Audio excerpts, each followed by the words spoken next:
Si vous écoutez France Inter, son nom et sa voix vous sont peut-être familiers. Frédéric Pommier flirte déjà avec la fiction dans ses papiers, en radio, mais aussi pour Le Monde Magazine. Il a franchi le pas avec Le Prix des Boîtes, c'est sa première pièce. Bonjour Frédéric Pommier. Bonjour. Merci d'avoir accepté notre invitation. Alors ça se joue au Théâtre de l'Athénée à Paris. La première, c'était jeudi. Déjà, que ressent-on quand on voit ces personnages s'incarner sur scène et surtout pour une première devant un public ? C'est très émouvant, c'est bouleversant même. C'est touchant, c'est intéressant également, c'est troublant. Ce sont de grandes comédiennes, en l'occurrence, qui incarnent les rôles titres, le rôle de la grande et de la petite, Francine Berger, Catherine Niégel, de très grandes comédiennes, qui disent des mots qu'on a écrits, des mots qu'on a imaginés quelques mois, quelques années plus tôt, des mots qu'on a imaginés en pensant à des personnes, en l'occurrence c'est mon cas, des personnes qui ont existé, donc ça ajoute au trouble également, puisque ces rôles, je les ai écrits... Oui, c'est une histoire personnelle, c'est-à-dire, alors on va rappeler, c'est l'histoire de la grande et la petite, deux sœurs âgées, et on assiste au naufrage de la vieillesse. C'est assez terrible, on rit aussi, et c'est une histoire qui vous est venue parce que vous les avez rencontrées, ces sœurs. Moi j'ai été amené à croiser et même à côtoyer pendant plusieurs années deux femmes, deux sœurs, deux vieilles filles, Acha, que j'ai beaucoup aimées et qui sont décédées très proches, à 18 jours d'intervalle.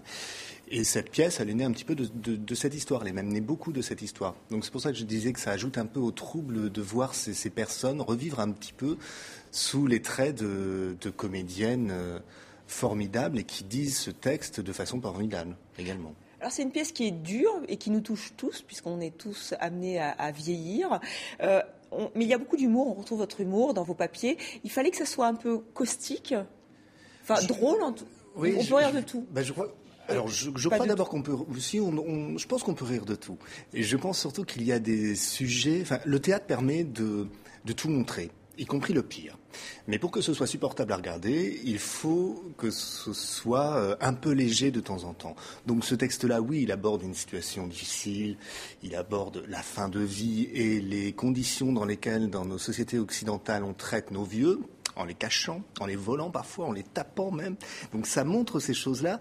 Et pour que ce soit supportable, il faut qu'il se passe aussi des choses cocasses, des choses burlesques, des choses drôles à voir et à entendre. Et c'est le cas. Sinon, je pense qu'on tomberait dans un pathos absolument insupportable. Ce qui n'est absolument pas le cas. Il y a des répliques comme « Je suis vieillarde, ascendant cancer ». Ça, c'est la petite qui répond quand on lui demande son signe astrologique, ce qui est assez savoureux.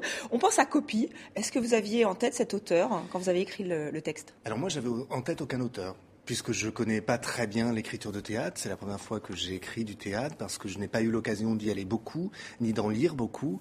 Donc effectivement, Georges de Lavelli, le metteur en scène, lui, a pensé à l'écriture de Copie. C'est un auteur qui l'a, lui, fait connaître au public français. Donc c'est une référence... extrêmement aimable, mais je connais pas. À ce non, moment-là. absolument pas. Je vais lire aujourd'hui Copie, l'intégrale de Copie. Vous avez raison, c'est formidable. Merci Frédéric Pommier. Alors le Prix des Boîtes, c'est donc au Théâtre de l'Athénée jusqu'au 13 avril. Et si vous ne pouvez pas venir à Paris pour voir cette pièce écrite par Frédéric Pommier, il y a le texte qui est sorti, qui a été publié chez Actes Sud. Merci encore. Merci à vous. Et c'est la fin de ce journal. Merci à vous de l'avoir suivi.